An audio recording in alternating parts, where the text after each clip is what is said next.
Warm greetings, everyone. Welcome to today's session of Monday Munching and Musing with Women for Water.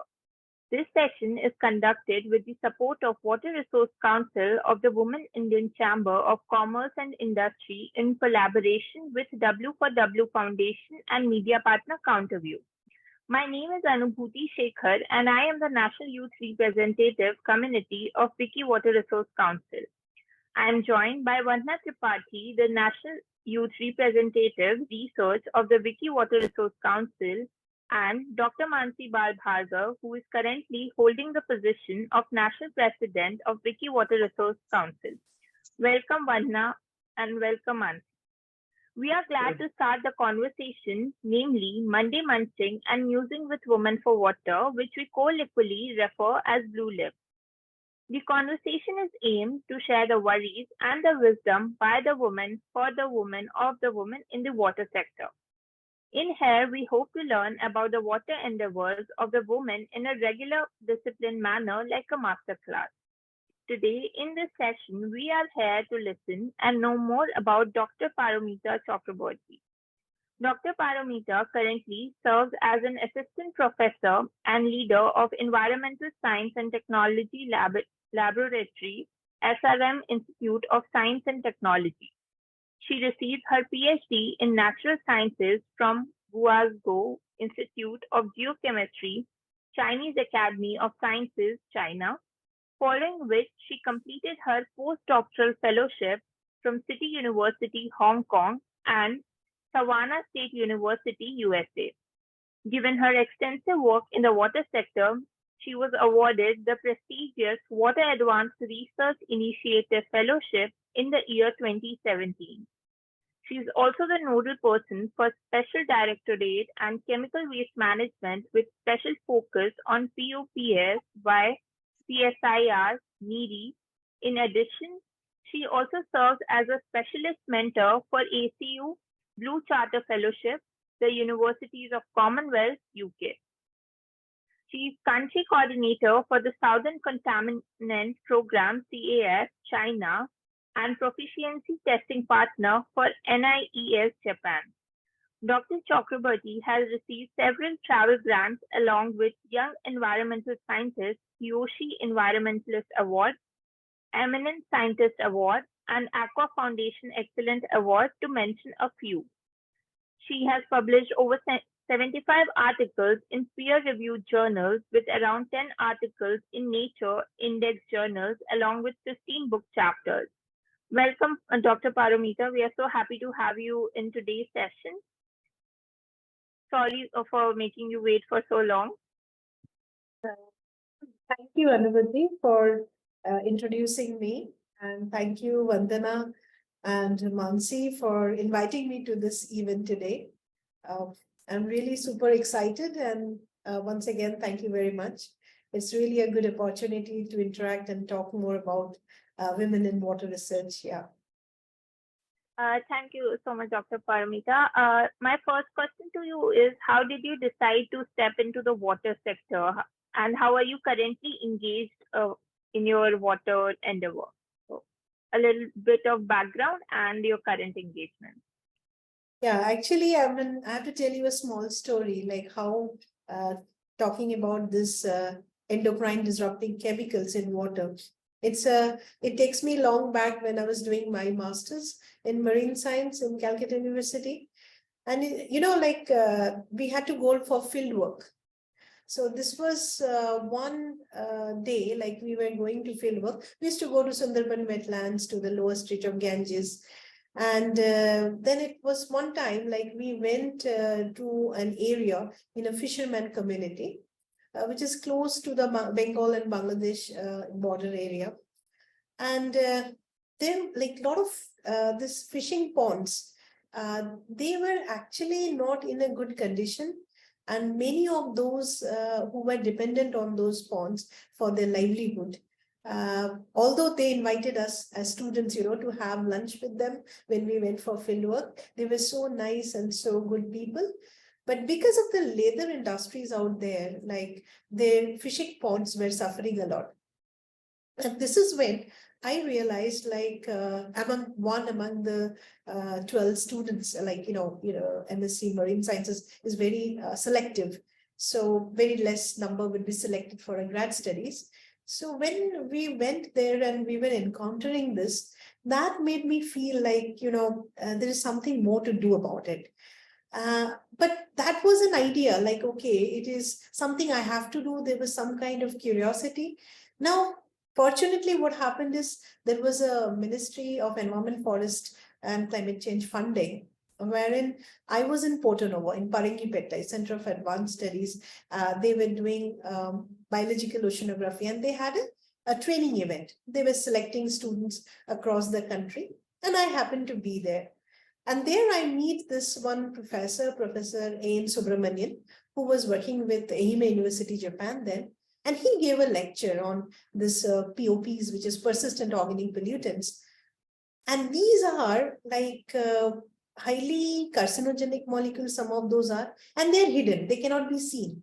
Even if, you see clean water, clean air, they are there and have a good impact on human health. And definitely, water is one big arena, and also impacting like water health nexus kind of a thing that instigated me, and then I thought I will be working on water. But when I started my PhD, the project was more on atmospheric work. So I started with atmospheric research. But after I got a position back in India in 2012 in SRM University, then I started, like, now is my high time that I start with water. And I started with the lower stretch of Ganges, Brahmaputra. These are the big rivers I took at a very younger age, and started working on this kind of contaminants, their fate, transport, and slowly, steadily, because I had a lot of engineers working with me in my group. So we started evolving some of the very cost-effective techniques. How do we handle these contaminants? Because, they are endocrine disrupting in nature, and they can cause severe health impact in the long run. So that's how I came into the picture. And if you would like to know like what we are doing, I mean, I can show you a quick video from our group, what we have been doing now in our center, and maybe that can give you some of the highlights of our research outcomes. If you want, I can share the video. Yes, ma'am, please do.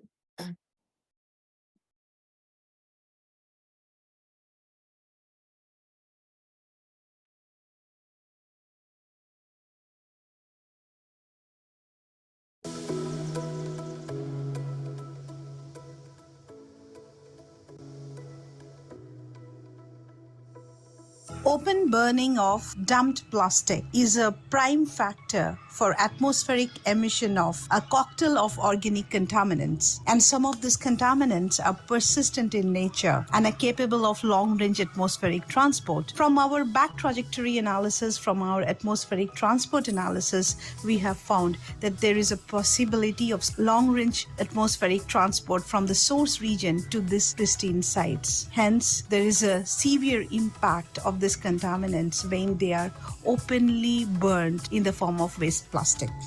Another important source for emission of a cocktail of toxic contaminants in the atmosphere is the electronic waste recycling process. Most of the electronic waste recycling takes place by the informal sector, wherein they are focusing on recovery of precious metals, and in the process they discard the cables or the printed circuit boards and chemicals like flame retardants or plastic additives which are there in these electronic gadgets are emitted when they dump such waste from the recovery process, and they simply burn them. And this releases chemicals like polybrominated diphenyl ethers, polychlorinated biphenyls, and also a lot of plastic additives like phthalic acid esters. So looking into the scenario currently, like along the river belt in India, we see the huge quantity of plastic wastes being dumped. The littering of plastic is happening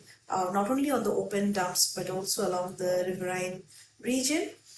Open burning in the developing economies has not stopped during the pandemic even. Even though industries are non-functional, open burning has been still practiced all over the country.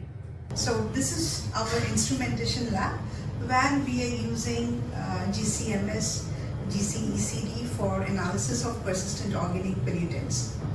Now the GC we are using, one is with the mass spectrometer detector, another is with an electron capture detector. And we use electron capture detector mostly for halogenated persistent organic pollutants. And the GCMS we are mostly using for different other organic molecules such as phthalic acid esters or polycyclic aromatic hydrocarbons. Monitoring of community wastewater for early signaling the spread of COVID-19 in Chennai city. This first ever study in any Indian metropolitan city will surely show the roadmap to other Indian cities to take up similar wastewater monitoring initiatives.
Several diseases just by being in that particular environment where river is burning. The major problem in this locality is the trash. The trash that has been dumped by the restaurants and the hotels. These people are getting affected by the dumps that were dumped by someone else.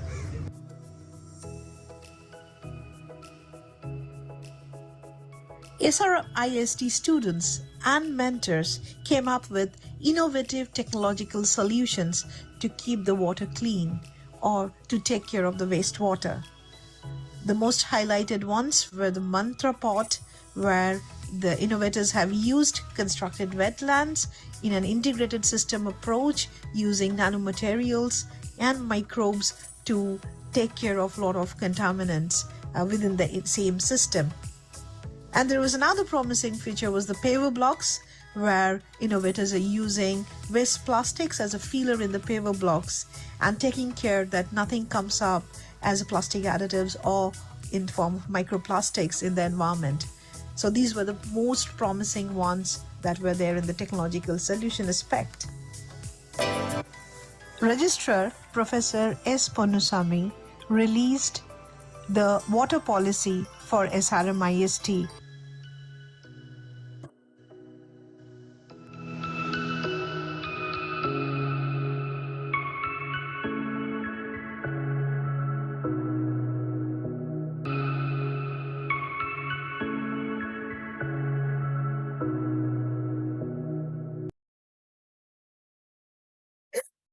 So this was like a short a clip like that, what we are doing for past decade, you know.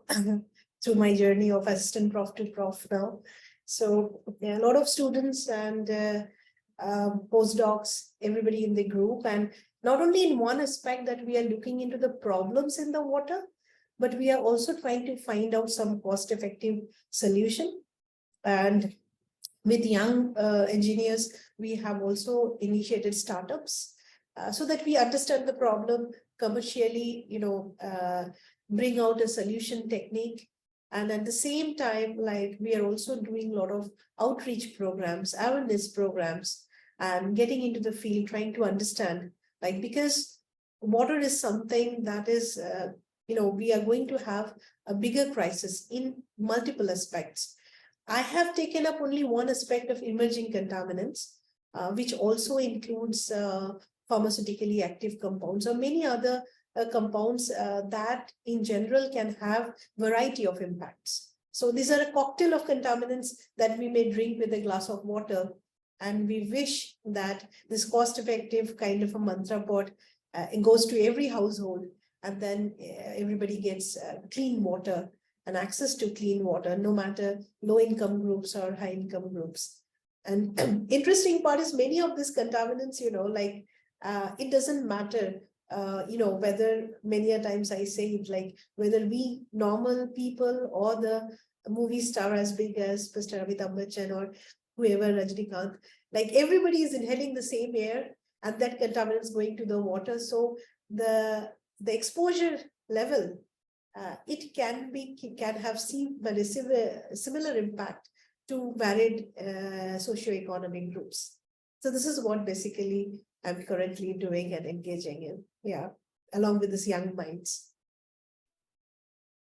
Thank you, Dr. Paromita, for sharing everything. I think it was really nice looking at all the team working so efficiently on the beach, because right now I am working with Mansi ma'am and few more researchers on Ganga water pollution.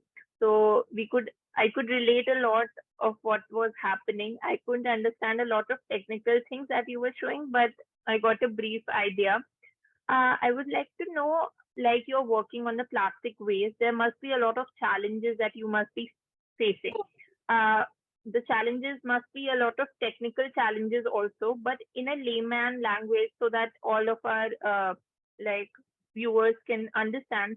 How would you describe, how would you tell us about the challenges that you faced on this journey of cleaning the water, getting plastic free?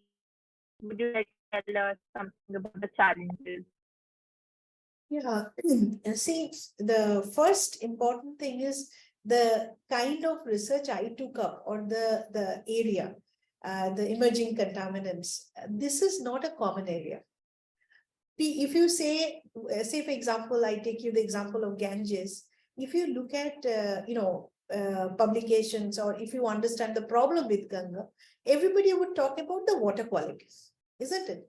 And when they say about water quality, it's the normal surface water quality sometimes, or sometimes there is industrial discharge. People do talk about toxic metals coming into the riverine belt, this kind of story.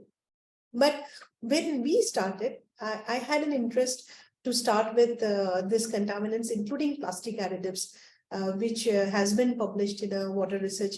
It's a Nature Index journal. We have covered 1,700 kilometers of Ganges and Sundarban wetland.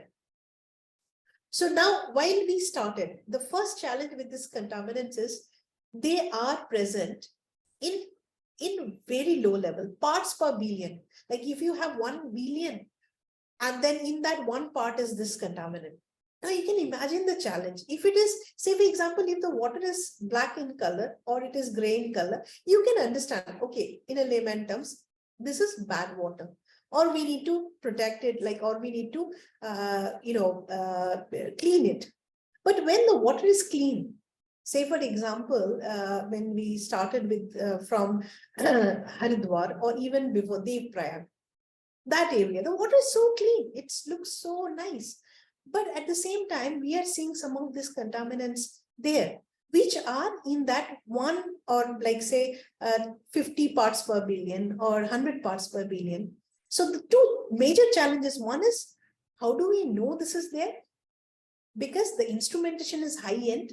The analytical technique, you need very good expertise to look into very small levels. When something is very small, no, it makes things more complicated. Second thing, which was my major aim since I started this research back when I joined as a faculty, that how do I handle these contaminants? If it is more in quantity, you can have a lot of existing technologies. But if it is less, that means I was thinking we should go for an adsorbent material, some filtering bed, some adsorbent that can absorb this contaminant, even if it is in a smaller concentration. Now, if we have a saturated bed of this adsorbent, then possibly we can take it up for the next step of remediation. But one adsorbent material, that was one challenge, biggest challenge. I guess like most of the remediation of this kind of, molecules which are very lesser in concentration would be there. So which is why this is like 7-8 years of research that before we came up with mantra pot, like this kind of a adsorbent layer. And like, there will be a lot of indigenous microbes which can eat up these contaminants, but they cannot eat up unless the concentration is more. Say if I give like anybody few, pieces of rice, nobody can eat it up. But when the rice can be accumulated and it becomes at least 100 grams, one can eat it up. Same happens with the microbes also. So these kind of challenges were there with this kind of contaminants, which were in very lesser concentration. Visibly, you may not see it. And I'll give you one more example. It is because of the COVID. See, when COVID-19 pandemic came, during this lockdown phase, we all were thinking that, the air quality has improved, the water quality has improved. We have worked out during that time with the air quality, with the water quality, and we see that these contaminants, these organic contaminants, their concentration actually did not vary much, because it did this kind of activities, like, the industrial activity reduced, but then open burning was there. So there are sources. Again, another challenge is like multiple sources are there for these contaminants. So to handle the source and to understand where they exist or where they are moving, this is a very, very big challenge for the kind of research or the kind of activity we are doing.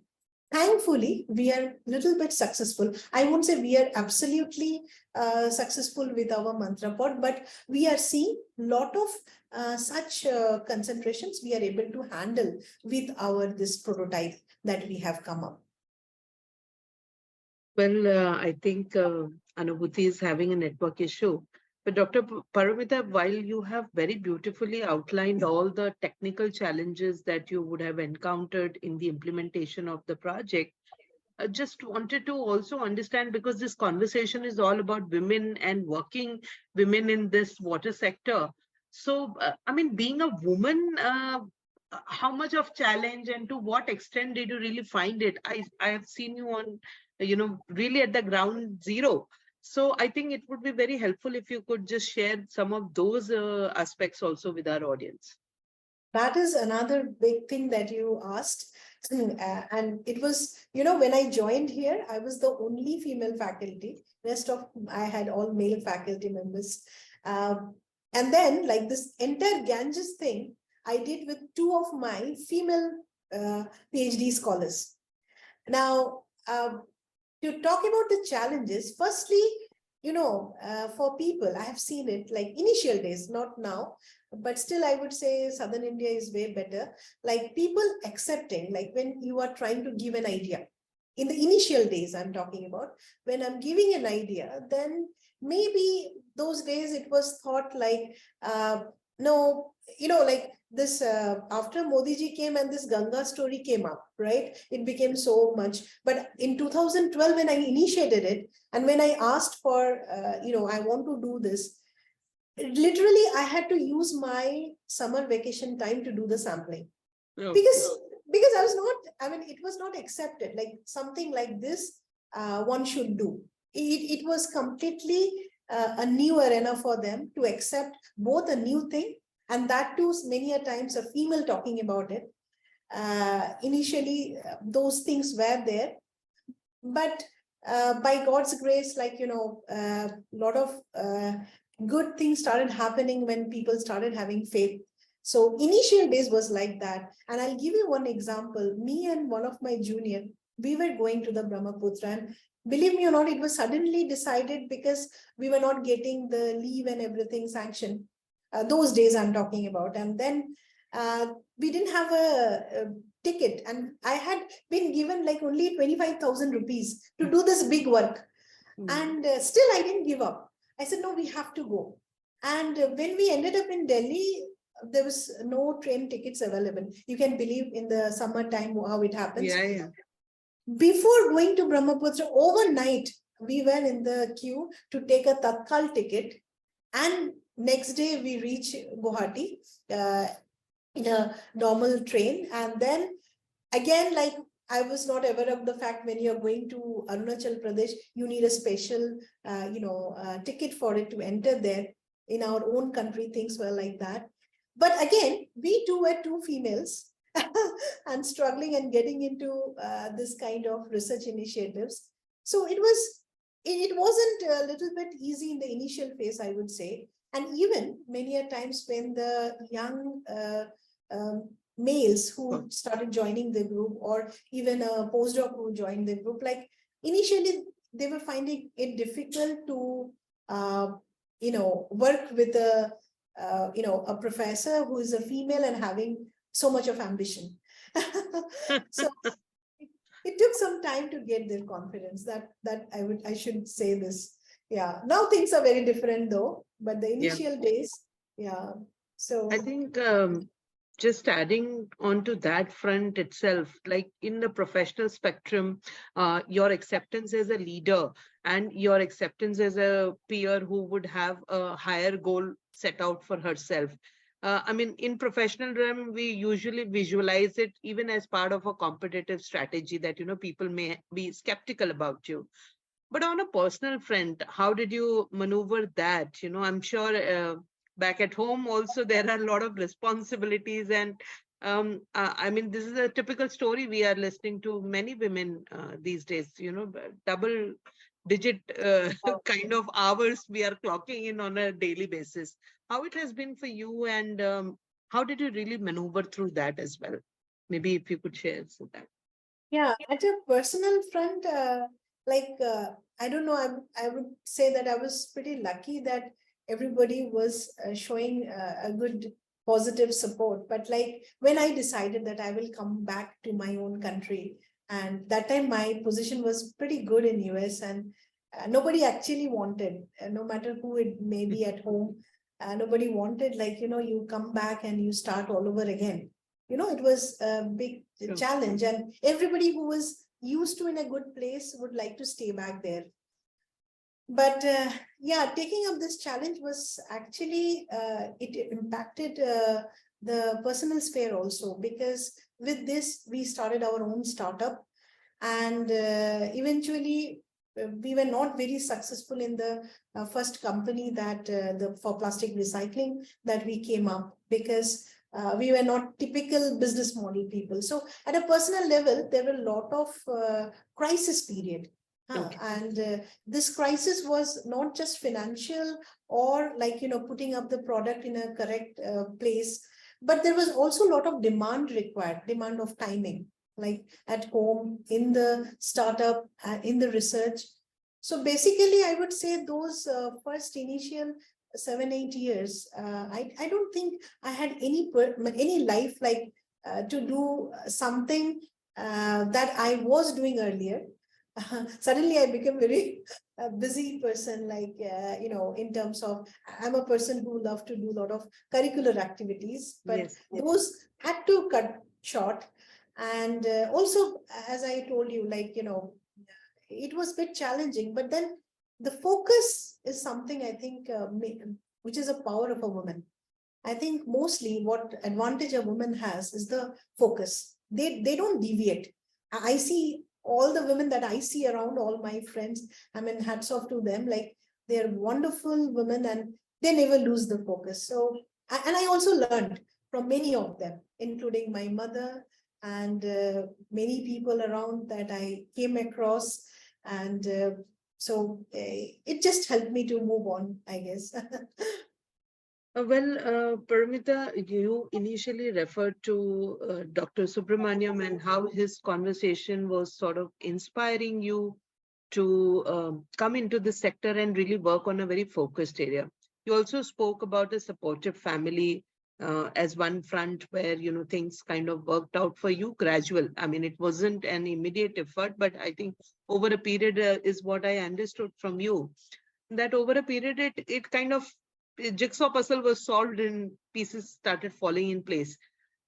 Just if I were to tell others also that I want more of Paromita, I want to create more prototypes of Paromita, more women in water sector.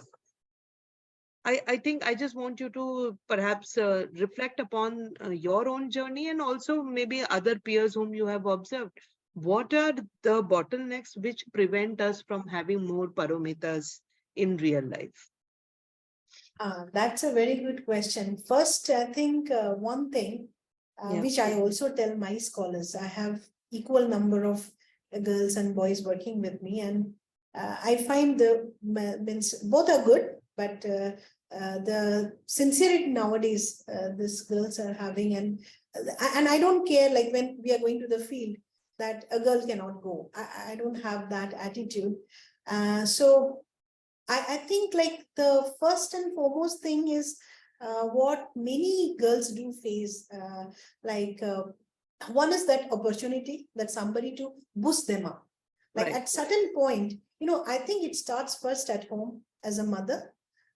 Like you have to push, which I have seen in my mother. Like she has never differentiated between a girl and a boy, and of course both my mother and father, like I have seen them, and I believe that, like you have to have that feeling, like given an opportunity.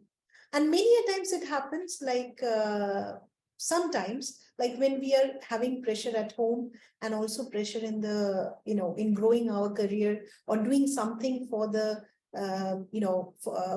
for the society, it takes a lot of pain, a lot of involvement. So I think some cases what happens is I have seen on one side some of my friends who are in a similar field. They would feed the baby would sleep, and they will look for that small buffer time when they can do this work. Okay, now I have 3 girls, I have 3 daughters, and I also look into the factor, like I take care of both, keep a balance. But then again, I would say there are still a lot of women who has a lot of potential, but at some point they have to be mentally, prepared that we have to do this. We have to do something for the society. If we are born, we are supposed to do something. And as women, I think we have way more power than at any point of time, because I think we can keep our calm, we can handle multiple things. So even if you see our gods and goddesses has 10 hands and not a god, because I think women has that potential, and that's what we ourselves has to motivate us first. And second, at every stage, I think as a mentor, when we start growing, we have to help multiple young minds like this to come up, to grow up. And sometimes they can feel little cornered, or they can feel upset about things. Then we have to give them some time to sort it out and stand with them, like, and sometimes this support is needed. I would say that way. And not all the time that you can motivate yourself, but the system itself, but many a times we have to motivate ourselves. That is very much needed. But I tell you, nowadays I come across the girls, like whom I really see that they are very, very motivated, and they know what they want in life. Another example I give, like I've seen among young girls is like that, when they want to do something very big, like people now, they want immediately a job after they have completed the degree. Now that there is so much IT options are there, so family also expects immediate job. But looking into a water sector, can you believe like all the time we can sit in an aircon room and do the work? That's not possible. So these girls do need some time. So I would beg the parents, whoever is listening to us today, the parents or even the life partners, give them that freedom, give them that time to build up themselves. You need the IT people will be able to work, but if you don't get a good clean glass of water to drink in next 2 hours, you can't handle that. Like other things can wait, water cannot wait. So in that aspect, I think these girls young girls, they need a lot of support from family, from the system. And again, I would say that Southern India, I felt that here it is more supportive. Yeah, way more supportive. Yes. So very interesting thing, Paramita, you said that we need to be more self-motivated.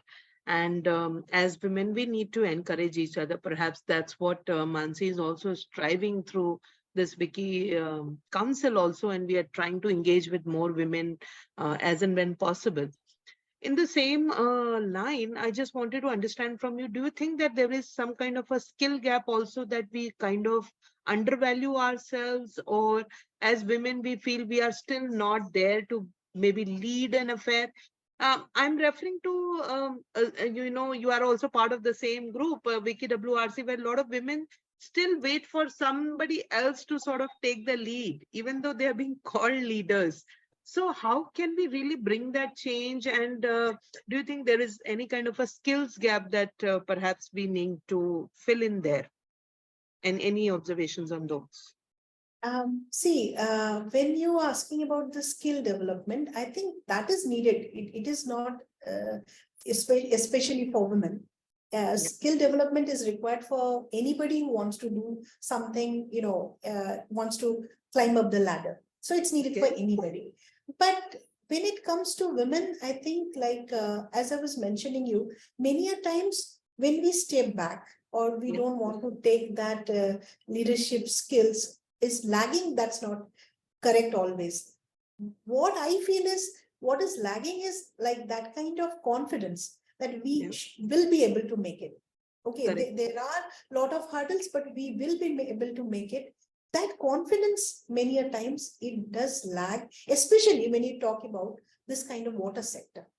If you talk about IT sectors or corporate world, they are leading like any.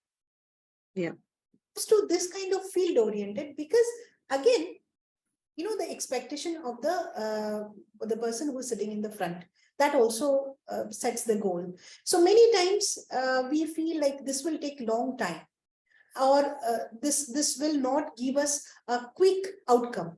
One is in the form of monetary benefit. Two is in the form of like, name, fame, etc. It takes time, or we have to do really long-term work, this kind of things. So it's not about the skill, I would say, but again, it's like, what are the expectations that other people are having? I'll give you a small example. Sometimes when I talk to some of these young chemical engineers, young girls, like what they would say is like, somebody would say like, okay, parents want an immediate job. And they end up into an IT sector. You can imagine the drastic change. But this is what we are expecting from them. That is very important. The more we make them understand you are very much needed, what you are doing is very important, then they get that, spark in them. They don't need any kind of skill development. They will develop themselves and they will grow. And I've seen such girls growing in front of me, with me. So I believe that expectation part, in terms of, it starts with the parents, and then with the mentors and the professors, and either in the world of in the workplace, the other person, what they're expecting. So all those things are very, very important. And I would say, I mean, before you go to the next question, one thing I must say, that I myself, I never thought that I can head something. And I have to thank our Honorable Vice Chancellor, Professor Muthumi Chelvan, who saw that kind of potential in me, and the kind of, support, I would say, like the encouragement. Yeah. I think this kind of leaders who encourages without even, just observe what somebody is doing and then let them move, let them go ahead. And once you get that place, then you make a place for yourself. Then you know how do you proceed, how do you go ahead from here. So this is what I would say, like if there are people like this who would give opportunity to a growing or a budding star, then definitely they will have a tremendous way to find out their ways and place themselves, and also the entire organization or the country in some place. So I'm too small, but there are so many talented youngsters out there, and they can do wonders, I would say.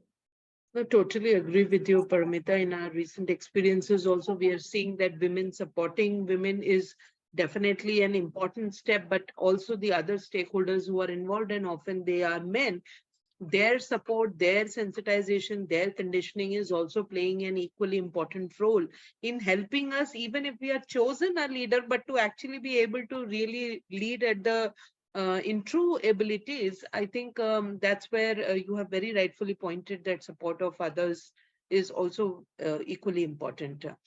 Just I'm out of curiosity again, perhaps probing a little further, that you are also part of this network.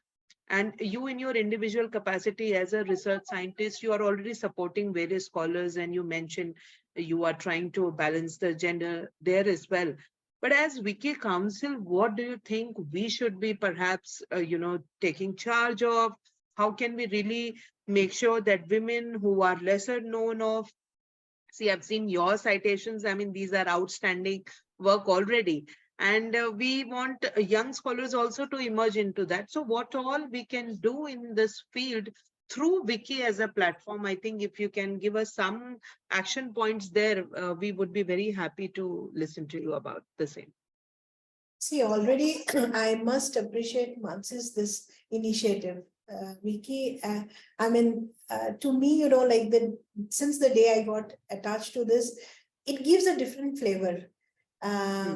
So when I discuss about this to the youngsters, or I was sharing with my scholars, young scholars and other young scientists, what I feel is that the platform that you're giving, that is boosting up some sort of confidence, and they feel very good as women working in the sector of water, no matter what is their background or what they're working.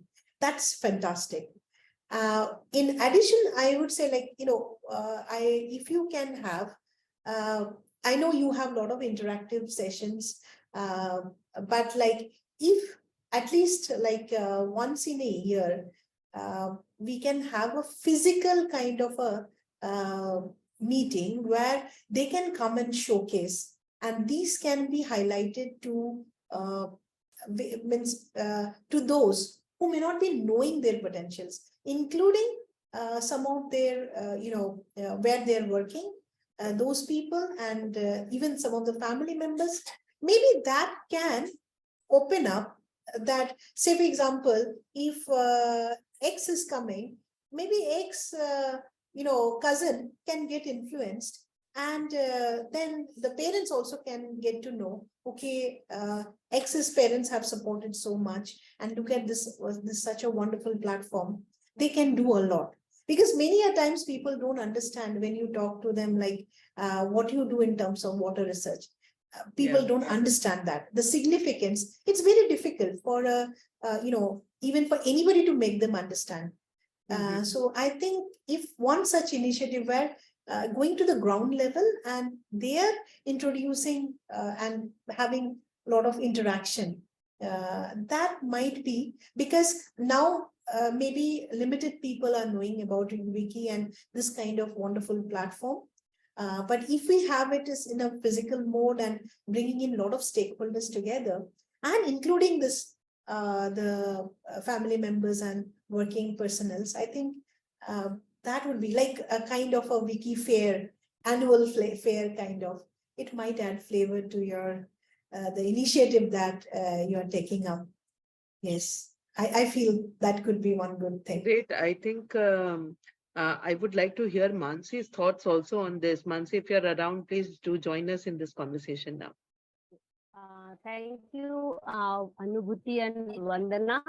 Can you hear me now? Because I am in Yes, the yes, middle of jungle. Okay. we can.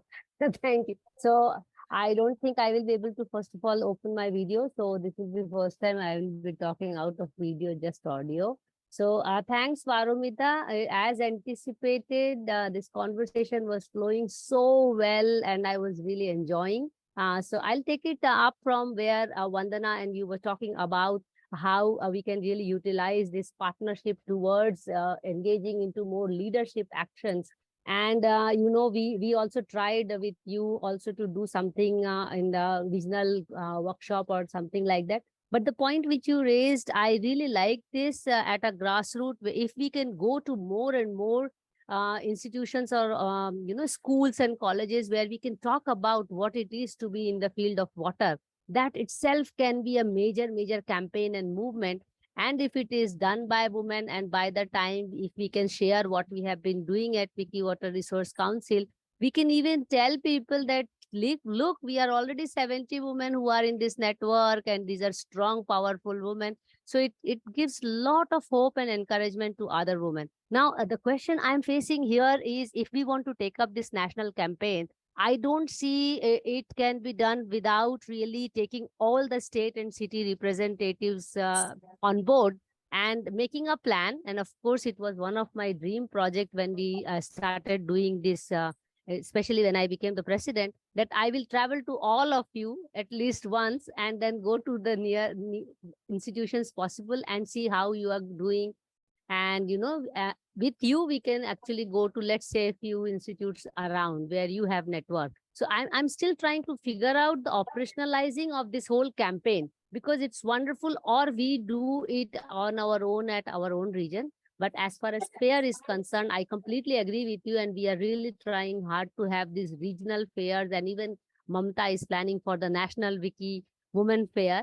But do you have any clues for us to operationalize it? But now that we have 75 women already in the network. I would suggest one thing. We have a big event on sustainable development goals in November. Mhm. And Okay. I can give you the place, and we are having like a water section, separate section Uh-huh. for water, Very SDG 6. nice. So if you want to use this platform, and we can engage and we can have a side activity, nothing like it. Absolutely. I would Absolutely. love to host it in SRM, and SRM would be very happy for such initiative. So this sustainable development goal event, which would be like 3 to 5 days event. So Very good. we can surely have it, and do let us know. We still have time. It's in the month of Yes, of November. course. Yeah, I think SDG 5 slash SDG 5 dash SDG 6. So women in water is yes, complete then, and yes, we go for yes. some panel, and that will be. So these are little ways where each of you representatives from states and cities can engage. But still there are little issues in my head which goes on into the leadership question, which Vandana had asked before. And I want to pick it up from there, because in my head, professionally, very good does not necessarily mean leadership wise you are excellent. And this is the extra path or extra, steps you have to take, where you have done wonderfully in your career. If you look at your career path, so if we have these, many women who are in the water sector, what can we what can we do? Sorry. Uh, to really make them understand, it's not that all professionals are going to become leaders in future, but we need more leaders. We know that it's very less number in the water sector as of now in India and the world.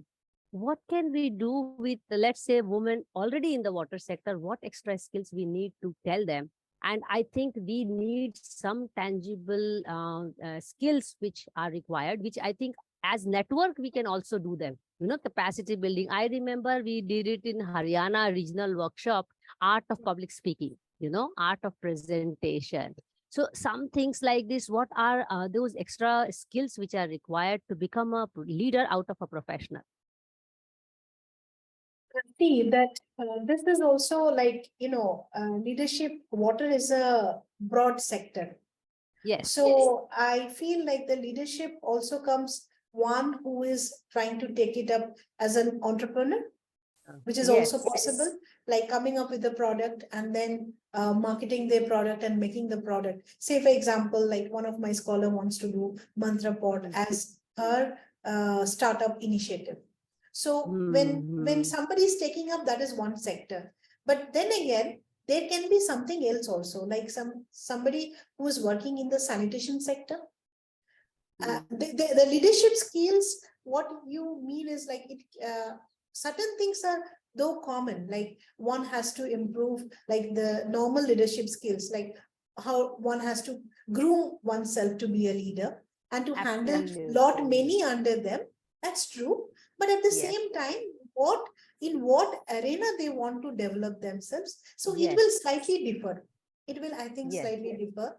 And I think when we have such kind of meetings or fairs, what I mean, maybe we can have one session where we bring in experts, like, a kind of a training, not training in that sense, but kind of training. Workshop where means six women from different sectors who are leaders. Yes, and not necessarily water, but they can. Yes. They can help, like, I think one that's who a is good becoming idea. entrepreneur. And that can be, and even see, entrepreneurship skills can be developed. Even see, I tell you, my mother, she runs a business, like she was married at a very young age, so she didn't do high degrees, but she runs a water business. She means that's what, like, she sends water for cleaning the batteries in the factories or in the railways. So when she started, and when I look up to her, like, her entrepreneurship skills are fantastic. She never went for an MBA or anything, but like, she evolved in due course of time. So there may be many such women who started on their own and they have evolved. And that is also a big experience. So this means from multitudinal direction, if we have six different because it's SDG 6, we can bring in 6 expert women and try to help out in that workshop, or they share their experiences and like try to understand, youngsters may be able to identify like how do they see themselves or groom themselves. And many can get even excited or encouraged with their storyline. Sometimes we can bring a lot of people from the village, like, how they had their storyline. And then somebody who is like more onto like research like us. And then there can be somebody who's more into socio-economic areas who are working in the social science aspect. All these things are needed, like variety of expertise. Absolutely. Yeah. So the idea to ask this question is, honestly speaking, what auntie or your mother must have taken 20 years, because we are in a mission to reduce the gender gap, because we are in a mission to reduce the leadership gap. And I'm sure you will agree with me that we would like our younger generation to learn all these things in 2 years and really get on it, so that they don't have to really wait for 20 years and struggle. Then and then only we are utilizing the institutional memory which has been gathered by, let's say, auntie or you and me, and that can be just handed it over to the younger generation so that they learn things faster, And this is where I strongly believe that documenting and disseminating the works of women, I would not have about your mother unless and until you have told, because her work is not documented and disseminated to more women. See, we are doing this because as women, we are also missing role models, who to look up to. When I started my career, I had like 3 names in my head: Vandana Shiva, Medha Patta, Aruna Roy, and there was full stop. Where to go next?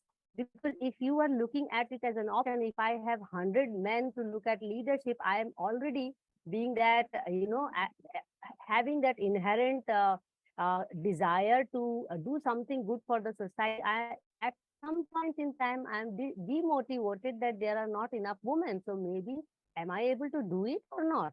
So that's why I'm really keen that we should be able to document a woman like your mother and many other women who have done exemplary work, but we are not able to get to know about their work. That may also motivate a lot of younger women to really take it up to an advanced level, maybe where we have not reached, they can reach in much lesser time. And that brings us to, I think, our question, what the younger generation is looking forward from their role models or seniors and all. So maybe thank you so much, Paromita. I will hand it over to Anubhuti to take the questions on younger generation. Over to you, Anubhuti. Thank you, Dr. Mansi and Vanna ma'am, for asking such wonderful questions. It was really nice to hear all of you talking about women leadership and water sector. Thank you, Dr. Paromita, for sharing your journey. One thing that stuck with me when you talked about the younger generation getting into the job opportunities and the pressure they feel from their families. So I think I have been lucky in this sector because my parents were open about the idea of me studying environment and water. And then when I decided that I wanted to take a job after completing my master's, then I got to know about Mansi ma'am, and then she sort of convinced me that you should explore more about water, and like, because my master's just happened when we had COVID, so I couldn't learn a lot of things on field. So for me, it was just like an online course that I did on masters, and water. If I don't learn anything about water on the field, there is no point in learning itself. So there was one thing. So I decided that after completing my master's, I would rather spend time on the field, talking to people, socializing about water sector and everything. So because people like me got the opportunity of such good mentors, but there are a lot of people, there are a lot of young generation who does not get that opportunity of such good mentors. So if there is one or two things that you would like to tell all these younger generation people who are stepping into the water sector, what would it be? Like anything that you would like to tell them, any message? Firstly, which I always tell, that one thing is, the water sector is the area that is not just for you. You are working to make things easier for many and for the future generation. So you have loads of responsibility. If you're working in this sector, you have to spend sleepless nights. You have to work so much that we have so much to do. So please don't take this in terms of immediate outcome. You will have your outcome. You will have a bigger outcome only when you are focused on in whatever way you are working in this sector. I would give one example, like say, for example, you want to be an entrepreneur. You want to make money. Do make money. Water sector can give you humongous amount of money if you know what is the type that you want to work upon. And at the same time, you can serve the society. So if you are, even if you're an IT professional and you want to work in water, you can. So my point is, like any youngster, you want to work in water. It doesn't mean you have to have a certain background or certain area. You can work in different ways and help to have a better clean water and accessible water for everyone across the globe, I would say. And please do not stop yourself from engaging yourself into anything that you want to do in water sector. It also has money. If you want to make money, if you want to make fame, you can also make fame here. That much of confidence as a professor, I can tell you that it is there. No matter what sector you are working in, you can still work in. And I have seen many corporates like who are working in this arena, like big corporates, there are CSR funding, and many of nowadays they are actually absorbing many youngsters. who are working into the water sector or environmental sector. So definitely do not look back. You are perfect and you can be a role model for tomorrow. So please do not take it that it is as simple as it looks. And another thing, second thing I would say, please don't allow anybody to deviate your attention from whatever you're doing. We will be, sometimes it would be for females, I would say it comes, one is marriage, the pressure of getting married, pressure of having kids, pressure of at the same time having a career. All these pressures are there on us, but we ourselves are the deciding factor. How do we handle all of this? Our own identity is the main thing that matters most. So handle everything. You can manage it. You can very well. You know it very well, much better than I would tell you. But just don't let anybody stop you from doing what you are aiming to do. Oh, so well put, Paromita. I think as a fraternity of women in water from the council, we can actually make this two-line campaign that there is a career in water. You have to be patiently just doing it or naggingly doing it. And it has extreme rewards, both, personal, emotional, as well as professional rewards. And you just nailed it that you can make money, you can earn not only a living out of it, but also a great dignity out of it. I think something you have to just craft it and just campaign it when we are doing those institutional campaign as suggested by you. So Vandana and Anubhuti, you know what we have to do in the next year in our activities. So over to you, Anubhuti. Thank you so much. Sorry, I just got in because I got too excited with her lines. Over to you. Thank you, Mansia. Thank you so much, Paromita ma'am, for sharing about the youth journey and how they can take the career. One last question is, how do you think we can engender the water and make it more women inclusive, like the water sector more women inclusive? Any pointers that you would like to make?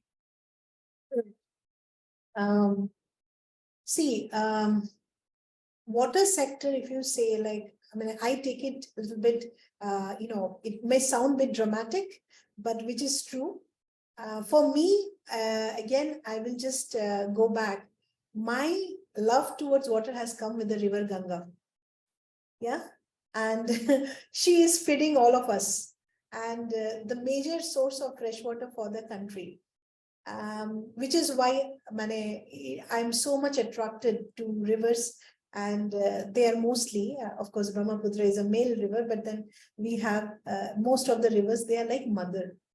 And women sector, like women, when they work in the water sector, I think they have this kind of not only looking into the factor that what ultimately we gain, as a personal gain, but as a gain for the mass, what the mass would gain. That is more important for a water professional. And this very well, female can understand better, because I think woman mind goes in a way, always as a giver, more than always we are not as calculative. Most of the cases, we are not as calculative as a men, which is needed, which is important. No way I'm, trying to distinguish between the two, but in general, we have this motherly feeling, and this is very much needed for the water sector. Like to have that water so clean and to make it available for all, because it belongs to everyone. And now our fresh water is actually in crisis, be it groundwater resources, be our surface water. Yeah, sometimes it makes you feel upset that, when we are doing the research, we know it even more. Like the glass of water you're drinking, you might be drinking with a lot of antibiotics in it. And then in some time, more than the pandemic, antimicrobial resistance can be even a serious problem for us. Like somebody is having a problem, goes to a doctor says we cannot, the medicines are not working. So imagine the water that we are drinking, we are not sure of what we are drinking. So it's very much needed that we try to work out like in a way that it is a demand for the mass. So definitely this is will be more understood with the sector that I'm not saying that males cannot understand, but females possibly with a motherly feeling in their mind that my future generation or my kids needs to be protected, and that works much better for a woman than anything else. So I would say, I would put it that way. Right. Thank you, Dr. Paromita. Like you mentioned about how from Ganga your journey for the water started. If I would get a chance to tell how my journey started, I wouldn't. So I used to study in Varanasi. So my boarding school was in between Ganga and Varuna. But when I used to live there, I never really got the essence of Ganga. We just used to sit there and enjoy the beauty.